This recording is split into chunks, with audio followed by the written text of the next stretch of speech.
Start over, please. Are you good? Okay. So, figurative language for 8th graders. Figurative language is used to help the reader visualize and understand what they are writing. So, these are some different types of figurative language. We have metaphors, similes, alliteration, onomatopoeia, personification, and hyperbole. The first one is a metaphor. Can anybody tell me what a metaphor is? Yeah. Exaggerated figure of speech. It's what? Exaggerated figure of speech. Like what? Can you give me an example?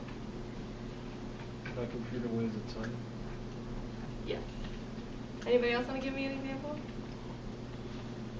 Wait, I just lost it. I know, I remember, is it when you kind of exaggerate in something using whether as or like? No, that's a simile. Oh, simile, okay, never mind. But it's like kind of the same thing. Yeah, it's like comparing. But okay, yes. Yeah. It's comparing two nouns that are not alike. Okay. So when people say it's raining cats and dogs, that would be a metaphor. And the next is a simile, which is using the words like or as to compare two nouns. So saying you're as sick as a dog. Can anybody give me another example? It's so hard.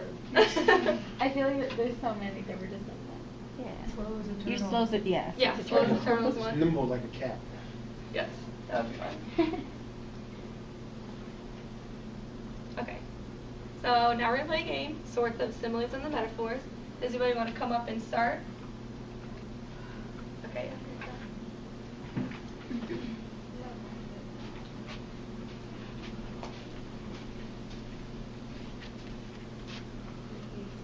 It's like a bird. Who else? Can you read it out loud before you? Or that Yeah. it's like a bird. The one that she just did was eat like a bird, went in simile. Okay. And blind as a bat. Here it is. I know it's hard. Yeah, there you go. Yep.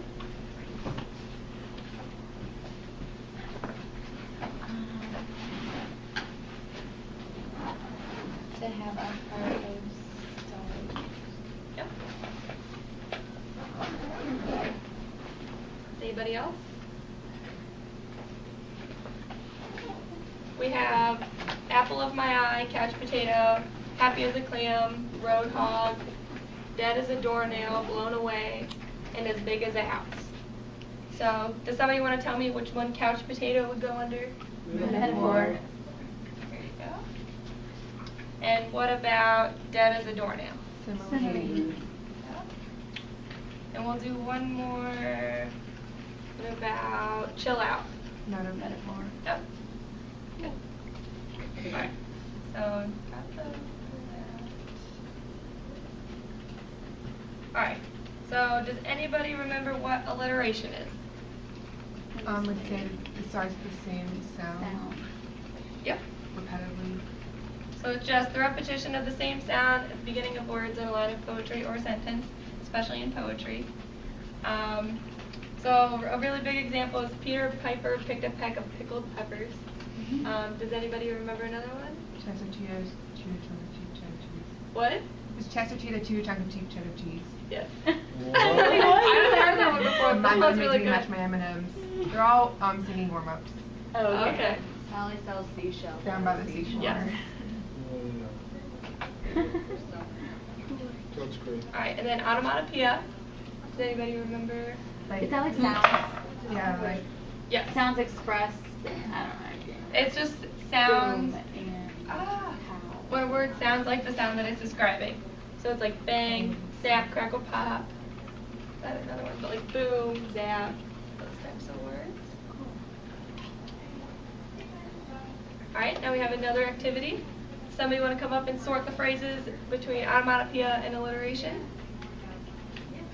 Can you do that? Sure. Do I do all of them? You can just do like one or two. Alright. You don't have to do it all of them. Just do two. Just read it out loud before you move it. Because I know they're like kind of small. Broken, is it just broken bones? Yep. Yep.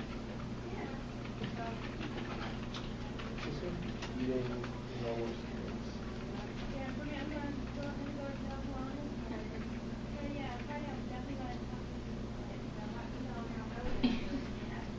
technically, it would be alliteration. I don't know why it's going over here. Because it all starts with the eating enormous Alright, cakes. I Yep. did that. I did that. What about... That's not, what about the balloon went pop? There you go. And does somebody want to tell me where he slurped his water went? Onomatopoeia. Onomatopoeia. I'm thirsty. Alright. So hyperbole. Does anybody remember what that is? An exaggeration. No. That is not meant to be taken seriously. So when everybody says that they had to wait forever, really they only waited like 5 minutes. That would be a hyperbole. Personification. Giving a non-human thing, a human characteristic. Sort of. Yeah. So describing human qualities in something that is not a person. So when somebody says my computer died, because computers really can't die. Does anybody else have an example of that? No? Says, The cat cried like a baby. Yep, that would be one. Oh, and I have a little video. It's like figurative language in Disney movies. Where is it? In Hunger Games, I guess. Did you see the trailer for the new one? yeah. Oh, yeah. So slow.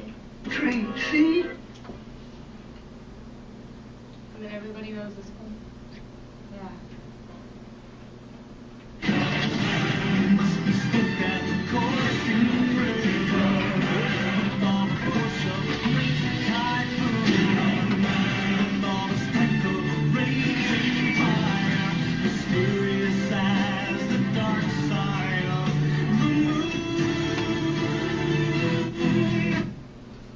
Okay.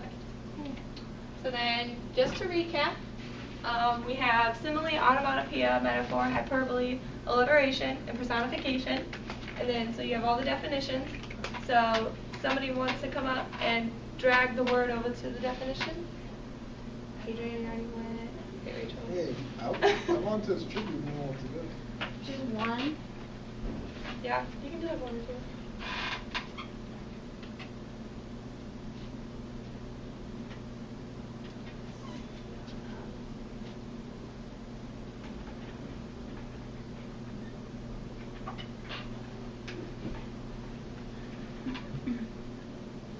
Hey. Alright, somebody want to do maybe one or two more? Then I'll finish up the rest. Okay, you can do it.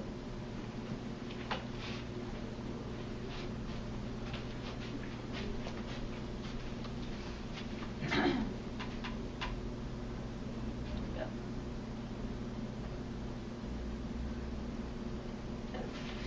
And then comparing unlike things would be an onomatopoeia or a metaphor. And then onomatopoeia is words that resemble the sounds that they describe.